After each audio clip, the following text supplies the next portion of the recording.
ये चीज 700 certification training course के अंदर। और इस बार हम जो अपना अगला टॉपिक स्टार्ट करने वाले हैं, वो टॉपिक जो होगा वो होगा यूडीआर, यूजर डिफाइंड राउट्स। तो यूडीआर क्या होता है, कैसे काम करता है, हम प्रैक्टिकली इसको टेस्ट करेंगे, ठीक है, और उसके बाद फिर हम इसको समझेंगे।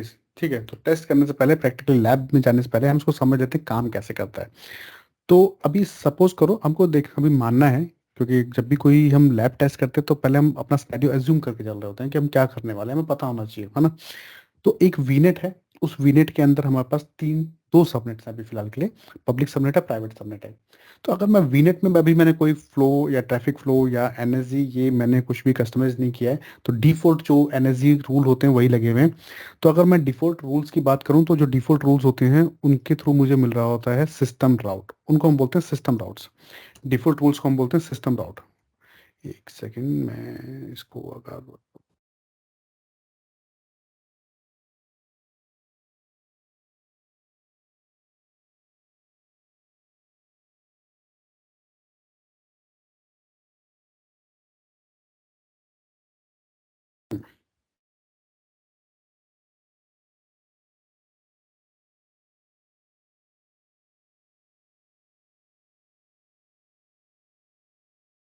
तो जो हमारे पास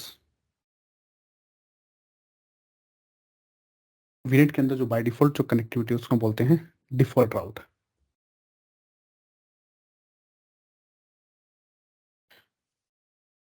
डिफॉल्ट राउट। और या आप उसको बोल सकते हो सिस्टम राउट। तो अगर मैं डिफॉल्ट राउट या सिस्टम राउट की बात करूं, ठीक है, तो क्या होगा डिफॉल्ट राउट और क्या होगा सिस्टम राउट। तो अगर मेरी source virtual machine public VM है और डेस्टिनेशन वर्चुअल मशीन मेरी प्राइवेट वर्चुअल मशीन है, तो अगर मैं सोर्स से कोई भी ट्रैफिक भेजता हूँ, इस वर्चुअल मशीन से कोई भी ट्रैफिक भेजता हूँ किसके पास, प्राइवेट वर्चुअल मशीन के पास, तो ये डायरेक्टली जाएगा, ठीक है। ये जो ट्रैफिक होगा ये डायरेक्ट जाएगा, इसको हम बोलते हैं एनी टू एनी कम्युनिकेशन। इस तरह की ट्रैफिक को हम बोलते हैं एनी टू एनी कम्युनिकेशन, ठीक है। एक सेकंड मैं आपको बताता हूँ, इसको लिख देता हूँ तो थोड़ा सा ये याद रहेगा कि ये जो कम्युनिकेशन होगा वो क्या होगा। ये होगा हमारा एनी टू एनी कम्युनिकेशन, ठीक। तो हम इसको चेक भी कर सकते हैं कैसे, बहुत सारे नेटवर्क कमांड्स हैं जिनको हम यूज कर सकते हैं, जैसे मैं ट्रेसेट को यूज कर सकता हूँ, ठीक है। ट्रेस राउट कमांड जो है उसको चलाऊंगा तो वो मुझे दिखा देगा कि सोर्स और डेस्टिनेशन के बीच में और कोई होप नहीं है, ठीक। अब मैं क्या चाहता हूँ कि जो ट्रैफिक पब्लिक से प्राइवेट वर्चुअल मशीन के ऊपर जा रहा है, क्योंकि प्राइवेट वर्चुअल मशीन में क्या होंगी, उसमें सिक्योर रिसोर्सेज होंगे, ठीक है, तो डेटाबेस होगा मेरा। अब मैं चाहता हूँ कि ये ट्रैफिक डायरेक्टली ना जा करके, तो हम इसको रिमूव करते हैं, या मैं इसको बोलता हूँ यहाँ से मैं ले आता हूँ इसको यहाँ पे, कि ये ट्रैफिक डायरेक्टली ना जा करके ये पहले जाए एक डिवाइस के पास, ठीक है। वो डिवाइस क्या होगी, वो एक मॉनिटरिंग डिवाइस हो सकती है, वो एक फायरवॉल हो सकता है, कुछ भी हो सकता है, ठीक है, जिसको हम बोलते हैं एनवीए, नेटवर्क वर्चुअल अप्लायंस। तो एक अप्लायंस है जिसके पास ये ट्रैफिक पहले जाएगा, फिल्टर होगा, फिर वहां से जो रूल मैच होंगे, अगर रूल मैच होता है तो ये ट्रैफिक कहाँ पे जाएगा, ये ट्रैफिक थ्रू दिस एनवीए जाएगा आपके डेस्टिनेशन के पास। तो अब ये डायरेक्ट सोर्स पे नहीं जा रहा, तो कम्युनिकेशन हमारा नहीं होगा एनी टू एनी, ठीक है। इस केस के अंदर कम्युनिकेशन एनी टू एनी नहीं होगा। यहाँ पे आपको एक नेक्स्ट होप मिलेगा in between source and destination, इसको हम बोलते हैं यूडीआर। क्यों, क्योंकि जब सिस्टम राउट की बात आ रही होती है तो बाय डिफॉल्ट कम्युनिकेशन चल रहा होता है, जब यूडीआर की बात आती है तो उसको हम बोलते हैं user defined routes. It means user बता रहा है कि अगर ठीक है आप सोर्स से या पब्लिक वीएम से ट्रैफिक भेज रहे हो प्राइवेट वर्चुअल मशीन के ऊपर, तो ट्रैफिक का फ्लो ये होगा, पहले ट्रैफिक जाएगा एनवीए के पास, फिर एनवीए उसको सेंड करेगा आगे प्राइवेट के पास। तो इट मीन्स हम बता रहे हैं, हम लोग इसको कस्टमाइज कर रहे हैं। उस केस के अंदर क्या होगा कि हमें फिर एक राउट टेबल बनानी होगी, ठीक है। तो मैं यहाँ से सर्च कर लेता हूँ राउट टेबल, हमें बनानी होगी एक राउट टेबल, ठीक है। एक सेकेंड, इसको यहीं रखते हैं और राउट टेबल उठाते हैं यहाँ पे। तो हमें एक राउट टेबल, अब जो भी ये आईपी एड्रेस है उनको आप भूल जाओ एक बारी, हम एक बनाएंगे राउट टेबल। और उस राउट टेबल के ऊपर हम लोग क्या करेंगे, अपने राउट्स की एंट्री करेंगे, बताएंगे कि हमारा राउट कैसे काम करने वाला है, कैसे हमारा ट्रैफिक जो है वो फॉरवर्ड होगा आके, ठीक है। तो वो हम बताएंगे, वो एंट्रीज करेंगे हम राउट टेबल के अंदर। फिर उस राउट टेबल को हम एसोसिएट कर देंगे इस सबनेट के ऊपर, किसके ऊपर, पब्लिक सबनेट के ऊपर। क्यों, क्योंकि पब्लिक सबनेट को बताना है कि अगर आप ट्रैफिक भेज रहे हो प्राइवेट के ऊपर, तो ये ट्रैफिक डायरेक्ट ही जाने वाला, ये ट्रैफिक जाएगा इस राउट के थ्रू और उस राउट में होगी एंट्री, कि आप अगर प्राइवेट के ऊपर कोई भी ट्रैफिक भेज रहे हो तो वो ट्रैफिक पहले जाएगा एनवीए के पास, फिर एनवीए से जाएगा प्राइवेट वर्चुअल मशीन के पास। तो यहाँ पे हम कॉन्फ़िगर करेंगे एक राउट टेबल, और राउट टेबल सिंपली एक राउटिंग है, राउटर है जिसके ऊपर हम लोग क्या कर रहे हैं, राउटिंग कर रहे हैं। ठीक है, तो हम अपना ट्रैफिक राउट कर रहे हैं। इसके लिए हम यूज कर रहे हैं यूडीआर, यूजर डिफाइंड राउट, और इसको हम कस्टम राउट भी बोलते हैं। ठीक है, क्योंकि हम खुद कस्टमाइज कर रहे हैं इसलिए इसको कस्टम राउट्स भी बोलते हैं, या यूडीआर भी बोल देते हैं, यूजर डिफाइंड राउट्स भी बोल देते हैं। सिस्टम राउट के अंदर एक और चीज होती है कि जो वर्चुअल मशीन्स होती है हमारे सबनेट्स के अंदर, इनके पास डायरेक्ट एक्सेस होता है इंटरनेट का। ये डायरेक्ट क्या कर सकते हैं, आउटबाउंड ट्रैफिक सेंड कर सकते हैं इंटरनेट के ऊपर, जो हमने नेट गेटवे में भी चेक किया था। ठीक है, तो बाय डिफॉल्ट सभी सबनेट के अंदर जो वर्चुअल मशीन्स होती हैं उनके पास फुल कनेक्टिविटी होती है आउटबाउंड इंटरनेट एक्सेस की। ठीक, एनी पोर्ट एनी प्रोटोकॉल। तो अगर मुझे इसको भी फिल्टर करना है तो मैं ये भी कर सकता हूँ, वो हम अगली लैब में करेंगे थ्रू फायरवॉल, मैं वो भी दिखाऊंगा आपको। ठीक है, तो अभी के लिए फिलहाल इतना समझो कि सिस्टम राउट में क्या होगा, by default full internet connectivity होगी आउटबाउंड पे। ठीक है, और अंदर की बात करूँ विद इन द विनेट, तो within the VNet by default any port any protocol जो होता है वो कम्युनिकेशन अलाउड होता है, जिसको हम कस्टमाइज करेंगे थ्रू यूडीआर। तो इसकी लैब बनाने जा रहा हूँ, सेम सिनेरियो हम यूज करेंगे। ठीक है, तो चलिए स्टेप बाय स्टेप इसको कन्फिगर करते हैं और टेस्ट करते हैं। तो मैं चलता हूँ अपने पोर्टल के ऊपर। सबसे पहले हम क्या करते हैं, एक वर्चुअल मशीन बना लेते हैं और उस वर्चुअल मशीन के अंदर ही अपनी वीनेट कन्फिगर करेंगे। तो मैं करता हूँ create as a virtual machine, एक नया रिसोर्स ग्रुप बना लेता हूँ। रिसोर्स ग्रुप का नाम दे देता हूँ UDR-RG, यूडीआर रिसोर्स ग्रुप। वीएम का नाम देता हूँ, जो पहली वीएम बनेगी मेरी वो होगी पब्लिक वीएम, तो public-VM, ये मेरा वीएम का नाम है। रीजन मैं ले रहा हूँ यहाँ पे सेंट्रल इंडिया, लेटेंसी ना हो मुझे। और इमेज होगी मेरी Windows server 2016 data centre. Scroll down कर लेता हूँ यहाँ पे, और यूजर नेम देता हूँ मैं स्टूडेंट। पासवर्ड दे देता हूँ मैं अपनी वर्चुअल मशीन्स को।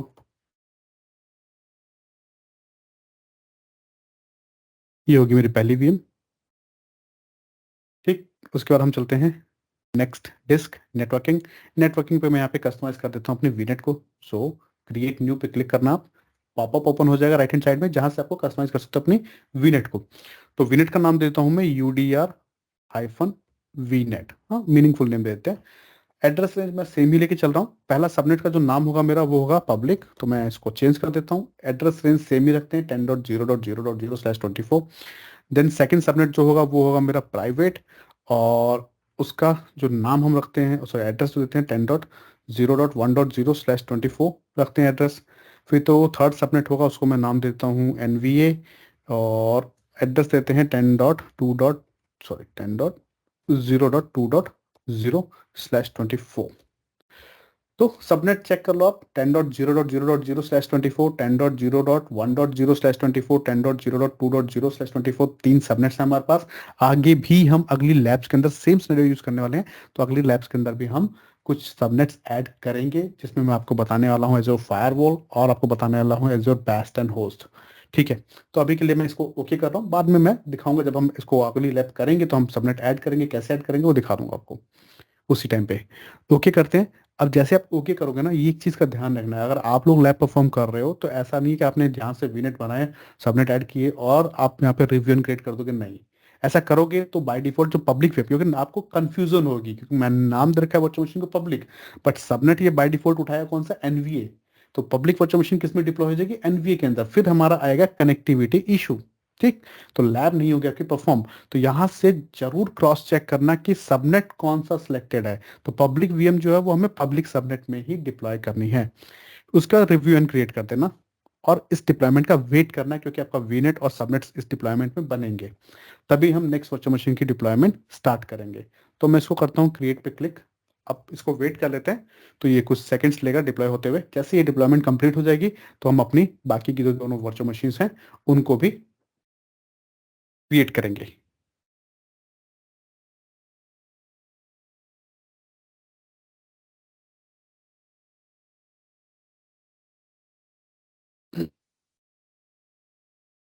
रिफ्रेश करता हूँ अपने डिप्लॉयमेंट कंसोल को, आप देख लो आईपी एड्रेस जो है वो बन चुका है, नेटवर्क सिक्योरिटी ग्रुप बन चुका है, वीनेट बन चुका है, पब्लिक वीएम जो है उसका नेटवर्क जो है, नेटवर्क कार्ड जो है वो असाइन हो चुका है, और अब पब्लिक वीएम जो है वो बन रही है। रिफ्रेश करते हैं, कुछ सेकंड से लेगा।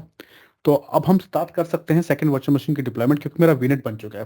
तो अगर मैं जाता हूँ वापस से वर्चुअल मशीन कंसोल के ऊपर, और क्रिएट एज ओ वर्चुअल मशीन करता हूँ, रिसोर्स ग्रुप सेलेक्ट करता हूँ, वही UDR-RG, वर्चुअल मशीन का नाम दे देता हूँ यहाँ पे private VM, private hyphen VM. Meaningful name हमेशा देना चाहिए क्योंकि आप उसको बाद में आइडेंटिफाई कर सको। इमेज हम सेम ही रखते हैं और वर्चुअल मशीन का यूजर नेम मैं सेम लेके चल रहा हूँ। पासवर्ड दे देते हैं, कंफर्म करते हैं पासवर्ड। तो पहली वर्चुअल मशीन की डिप्लॉयमेंट हो चुकी है जो कि आप मेरे नोटिफिकेशन पे चेक कर सकते हो। अब मैं चल रहा हूँ नेटवर्किंग टैब के अंदर क्योंकि मुझे चेक करना है ये किस सबनेट में डिप्लॉय होगा। तो डिफॉल्ट सबनेट एनवीए दिखा रहा है, मेरा वर्चुअल मशीन का नाम प्राइवेट है तो मैं यहाँ पे प्राइवेट सबनेट सेलेक्ट कर लूंगा। Next management, review and create, बाकी टैब्स हम नहीं कन्फिगर करेंगे। So review and create, second virtual machine की डिप्लॉयमेंट यहाँ पे स्टार्ट हो जाएगी। वेट नहीं करेंगे डिप्लॉयमेंट का हम लोग, जैसे ये डिप्लॉयमेंट स्टार्ट होती है हम थर्ड वर्चुअल मशीन जो है उसकी डिप्लॉयमेंट स्टार्ट कर देंगे। ठीक है, तो पहले तो मैं आपको दिखाऊंगा फर्स्ट और सेकंड वर्चुअल मशीन के अंदर कम्युनिकेशन, फिर उसके बाद हम कन्फिगर करेंगे अपना एनवीए डिवाइस। तो मैं चलता हूँ वापस से वर्चुअल मशीन के ऊपर और क्रिएट करता हूँ थर्ड वर्चुअल मशीन जिसको हम नाम देंगे NVA. So same resource group, virtual machine का नेम होगा NVA hyphen VM, same image, Windows server 2016 data centre, user name student, then password virtual machine का,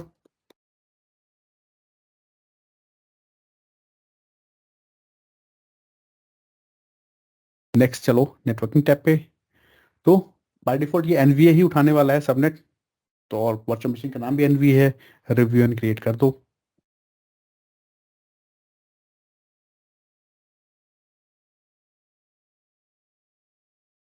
तो just because of my NSG rules, default NSG rules है ना, अभी जो NSG rule हमारे attached होते हैं वर्चुअल मशीन के पास, समझ लेते हैं उसको।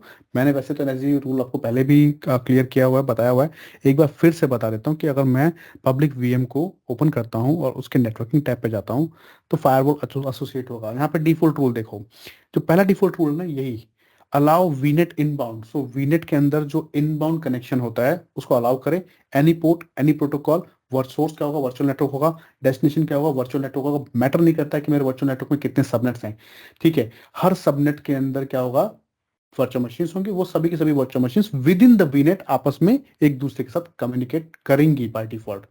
तो इनबाउंड ट्रैफिक अलाउड है, इसी तरह से आउटबाउंड ट्रैफिक भी अलाउड कर दिया है बाय डिफॉल्ट एनएसजी रूल की वजह से। और ये जो है नेक्स्ट रूल जो है वो है आउटबाउंड इंटरनेट के लिए, इंटरनेट भी अलाउड है बाय डिफॉल्ट।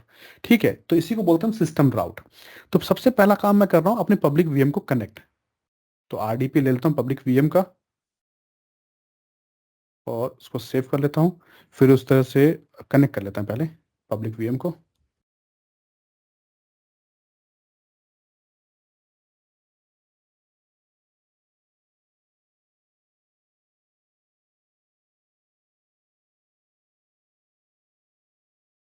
पब्लिक वीएम जो वो मेरी कनेक्ट हो जाएगी। मैं सेकंड वर्चुअल मशीन जो है मेरी प्राइवेट वाली उसको भी कनेक्ट कर लेता हूँ क्योंकि कम्युनिकेशन हमें पहले चेक करना है पब्लिक और प्राइवेट के बीच में। तो सबसे पहले हम डिफॉल्ट सिस्टम राउट जो होगा उसको चेक करेंगे, उसके बाद फिर हम लोग अपना कस्टम राउट जो है वो कन्फिगर करेंगे।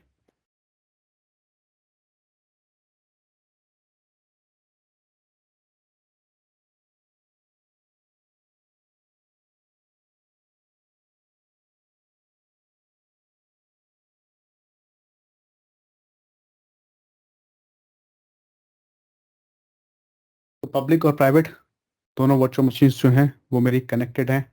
मैं एक बार दिखा देता हूँ आपको, ये रही मेरी पब्लिक वीएम और ये है प्राइवेट वीएम। तो पहले पब्लिक वीएम पे चलते हैं, कमांड प्रॉम्प्ट ओपन करता हूँ सबसे पहले मैं, और मैं अपना आईपी एड्रेस चेक कर लेता हूँ। तो आईपी कन्फिग कमांड यूज़ करते हैं और अपना आईपी एड्रेस चेक कर लेते हैं। मेरा आईपी एड्रेस जो है वो 10.0.0.4 है।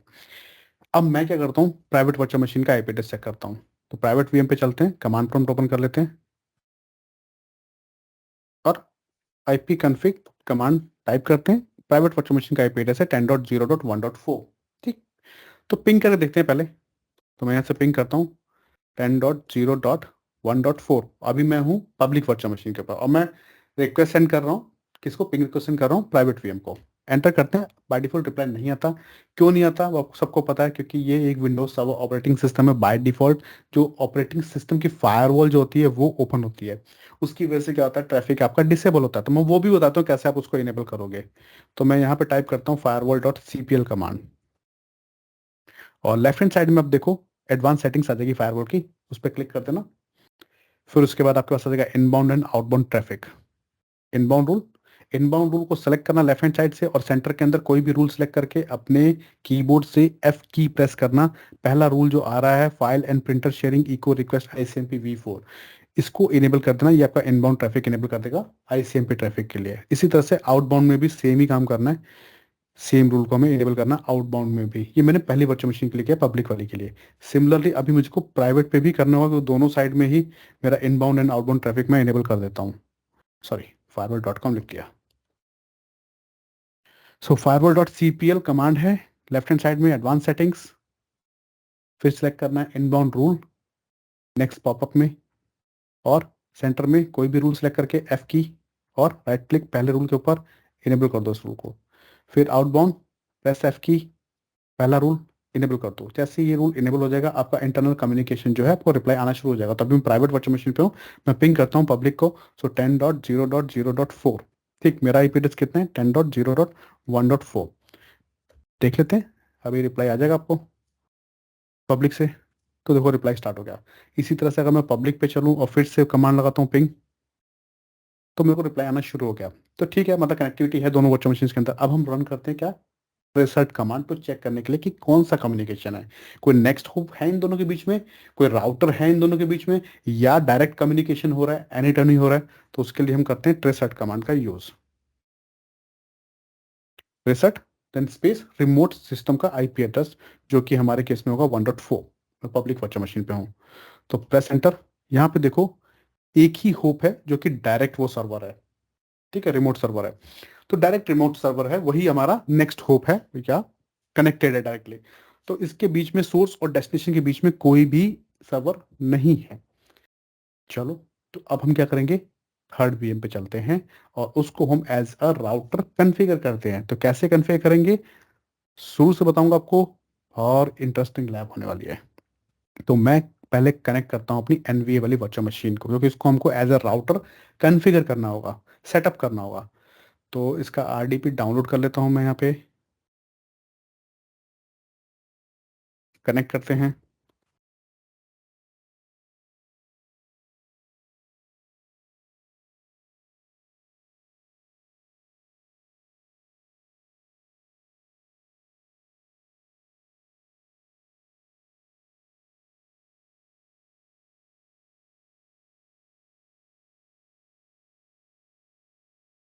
और उसके बाद जैसे ही ये मेरी वर्चुअल मशीन कनेक्ट हो जाएगी, तो देखो इस वर्चुअल मशीन को एज अ राउटर यूज करने के लिए हमारे पास दो ऑप्शन है। पहला ऑप्शन क्या है कि विंडोज सर्वर है, तो विंडोज सर्वर के अंदर के हमको एक रोल मिलता है जिसको हम बोलते हैं रिमोट एक्सेस रोल। उस रोल को अगर मैं इनेबल करूं और कन्फिगर करूं, ठीक, तो मैं इस वर्चुअल मशीन को as a LAN router, dynamic जो हमारे प्रोटोकॉल्स होते हैं, ठीक है, रिप जो प्रोटोकॉल हो गया, और या फिर मैं इसको एज अ नेट राउटर और as a VPN gateway, VPN router मैं इसको यूज कर सकता हूँ, वीपीएन डिवाइस को यूज कर सकता हूँ, एज अ रेडियस भी यूज कर सकता हूँ। तो बहुत सारे ऑप्शंस मिल जाते हैं मुझे राउटिंग के अंदर, बट उसको इंस्टॉल करना एंड कन्फिगर करना थोड़ा सा कॉम्प्लेक्स है, मुझे पता है कैसे होता है। बट एक तो वो कॉम्प्लेक्स है, दूसरा साथ के साथ वो है टाइम टेकिंग प्रोसेस। वो ऑलमोस्ट 45 मिनट्स लेगा आपको कन्फिगर करते हुए इस सर्वर को। तो मैं वो अभी नहीं करना चाहता, क्योंकि वो हमारा ऑब्जेक्टिव नहीं है। हमारा ऑब्जेक्टिव है हमें समझना है कि कैसे राउटिंग होती है यहाँ पे एज्योर के अंदर। तो इस सर्वर को हमें एज्यूम करना है कि राउटर होगा, तो सिर्फ एज्यूम नहीं करना, सिर्फ और कॉन्फ़िगर भी करना है। तो अगर मैं रिमोट एक्सेस का रोल नहीं इनेबल करूंगा, तो मैं क्या करूंगा इसके अंदर, तो मैं इसकी रजिस्ट्री को एडिट करूंगा, ठीक है। तो मैं ओपन करता हूँ रन, किसके अंदर, अभी मैं हूँ एनवीए वर्चुअल मशीन के अंदर, ठीक है। यहाँ पे रन में खोलता हूँ और टाइप करता हूँ रेग एडिट। याद रखना, ये लैब ये जो स्टेप कर रहे हैं हम लोग रजिस्ट्री एडिटिंग का, ये हम कर रहे हैं एनवीए वर्चुअल मशीन के अंदर, थर्ड वर्चुअल मशीन में। तो जैसे ही आपका एनवीए आप रजिस्ट्री एडिटर खोलोगे एनवीए वर्चुअल मशीन के अंदर, लेफ्ट हैंड साइड में आपको फोटोज मिल जाएंगे रजिस्ट्री के। हमको एक्सपेंड करना है थर्ड फोल्डर एच की लोकल मशीन, ठीक है। इस फोल्डर को एक्सपेंड करना है। इस फोल्डर के अंदर जो हायरार्की होगी उसके अंदर आपको मिलेगा सिस्टम फोल्डर। सिस्टम फोल्डर को एक्सपेंड कर देना। फिर सिस्टम फोल्डर के अंदर आपको मिलेगा current controller set, fourth folder, उसको एक्सपेंड करना। उसके अंदर आपको मिलेगा सर्विसेज फोल्डर, उसको एक्सपेंड कर देना।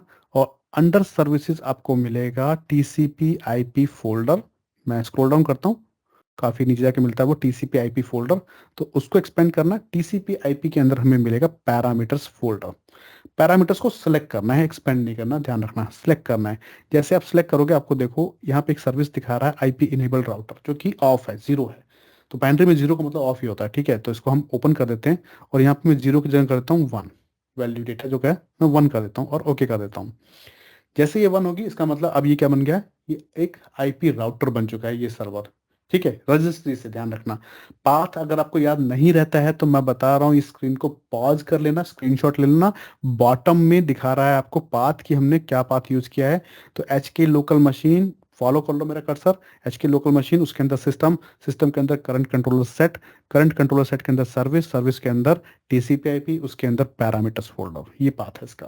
तो बॉटम से आपको पाथ मिल जाएगा, स्क्रीन को पॉज कर लेना, स्क्रीनशॉट ले लेना, फिर उसके बाद कन्फिगर कर लेना, ठीक है। गलत रजिस्ट्री को एडिट मत करना, वो करप्ट हो सकता है। इसको जैसे हम एडिट कर देंगे तो विंडोज सर्वर में जब भी आप रजिस्ट्री को एडिट करते हो आपको अपने सर्वर को रीस्टार्ट करना होगा। तो हम इसको रीस्टार्ट कर देते हैं। रीस्टार्ट करते ही क्या होगा, आरडीपी डिस्कनेक्ट हो जाएगा, ठीक है। और मैं दोबारा कनेक्ट नहीं करने वाला हूँ क्योंकि हम इसको अब कनेक्ट करके यूज़ नहीं करेंगे। तो जैसे ही अब ये क्या होगा, सर्वर एक राउटर बन गया। राउटर बनने के बाद हम वापस चलते हैं अपने पोर्टल के ऊपर, हमें बनानी होगी राउट टेबल। तो राउट टेबल में तो मैं राउटिंग बताऊंगा ना, ये पाथ बताऊंगा कि कैसे जाएगा। तो हम सर्च करेंगे राउट टेबल और क्रिएट करेंगे एक राउट टेबल सेम लोकेशन पे, सारी सर्विसेज रीजनल हैं। तो मैं एग्जिस्टिंग रिसोर्स ग्रुप ले लेता हूँ, लोकेशन मेरी सेम होनी चाहिए जहाँ पे मेरे रिसोर्सेज हैं, सेंट्रल इंडिया। राउट टेबल का नाम देता हूँ मैं UDR-RT।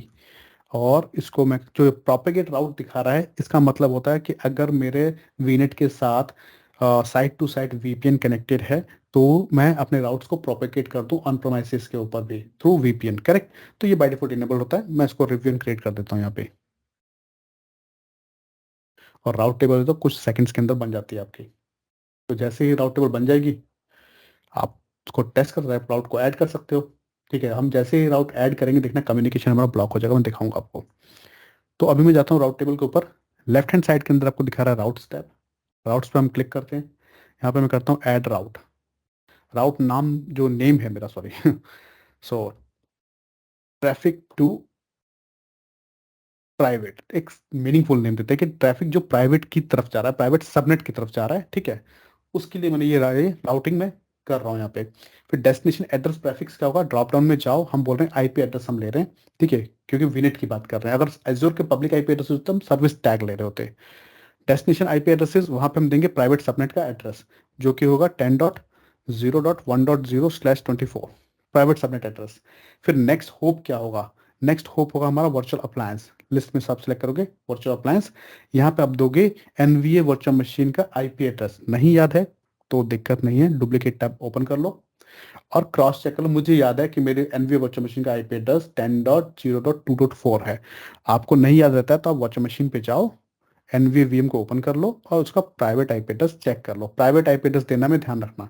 तो 10.0.2.4 चलता हूँ मैं यहाँ पे और नेक्स्ट होप एड्रेस में डाल देता हूँ यहाँ पे 10.0.2.4। ये मेरा है आईपी एड्रेस किसका, एनवी वर्चुअल मशीन का। अब मैं वापस से समझाता हूँ कि राउट का मतलब क्या है। इस राउट का मतलब ये है कि ट्रैफिक, जो भी ट्रैफिक जा रहा है इस सबनेट के ऊपर, वो ट्रैफिक पहले जाएगा इस एनवीए के ऊपर, इस डिवाइस के ऊपर।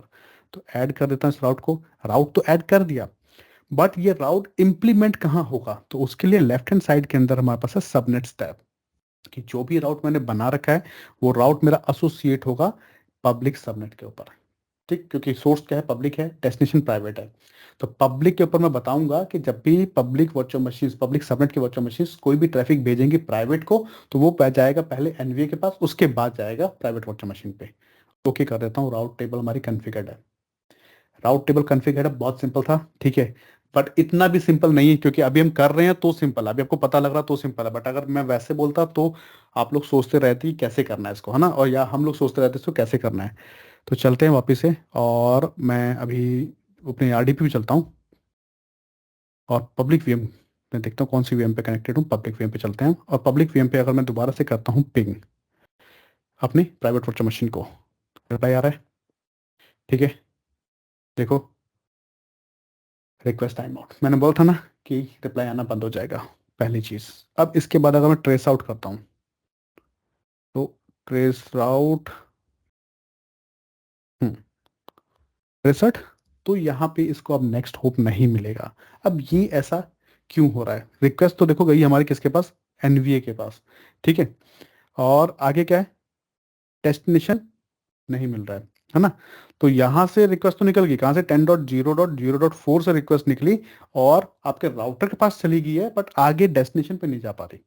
क्यों नहीं जा पा रही? वो इसलिए नहीं जा पा रही क्योंकि जो वर्चुअल मशीन आप यूज कर रहे हो एज अ राउटर, उसके नेटवर्किंग के अंदर, तो एनवीए वर्चुअल मशीन पे जाना है, नेटवर्किंग टैब में जाना है और इसके नेटवर्क इंटरफेस कार्ड को ओपन कर लेना है। देखो मेरा कर्सर फॉलो कर लेना, नेटवर्क इंटरफेस कार्ड को ओपन कर लेना और वहां पे आईपी कॉन्फ़िगरेशन टैब होते हैं लेफ्ट हैंड साइड में, उस पर क्लिक करना और वहां पे आपको पता लगेगा कि आईपी फॉरवर्डिंग जो है ना वो डिसेबल है इसके लैन कार्ड के ऊपर, वो हमें इनेबल करनी है। अगर कोई भी राउटर है या किसी वर्चुअल मशीन को एज अ राउटर यूज कर रहा हूँ तो आईपी फॉरवर्डिंग उसके ऊपर इनेबल होनी चाहिए, जो कि इस पर डिसेबल थी। तो जैसे मैं इसको इनेबल कर दूंगा, अब अगर हम 63 कमांड चलाएंगे या यहाँ पे हम देखेंगे, जैसे वो इनेबल हो जाएगा तो डेस्टिनेशन पे आपका आईपी चला जाएगा। मैं इसको एक बार इंटरप्ट कर देता हूँ यहाँ से और फिर से करता हूँ इसको मैं 63। तो चेक करते हैं, मेरा सोर्स क्या है, 10.0.0.4 है और डेस्टिनेशन क्या है, 10.0.1.4 है। इन दोनों के बीच में क्या है, इन दोनों के बीच में मेरे पास है नेक्स्ट होप। लैब हमारी कंप्लीट हो गई। इस तरह से हम लोग अपना ट्रैफिक जो है वो राउट कर सकते हैं, हम लोग कस्टम राउट बना सकते हैं। इसको बोलते हैं यूडीआर, यूजर डिफाइंड राउट। राउट टेबल फिर से मैं यूज करने वाला हूँ फायरवॉल लैब के अंदर, एक बार फिर से इसको टेस्ट करेंगे हम फायरवॉल लैब के अंदर, क्योंकि अब मैं नेक्स्ट जब हम फायरवॉल का लेके आएंगे वहां पे हम डिस्कस करेंगे, ठीक है। तो तब तक के लिए धन्यवाद, धन्यवाद लेक्चर्स को देखने के लिए। और मैं आशा करता हूँ कि आप सभी लोगों को समझ में आ रहा होगा और आप सभी लोग इसको एंजॉय कर रहे होगे। तो नेक्स्ट जो टॉपिक लेके आऊँगा मैं वो होगा हमारा फायरवॉल, एजोर फायरवॉल सर्विसेज।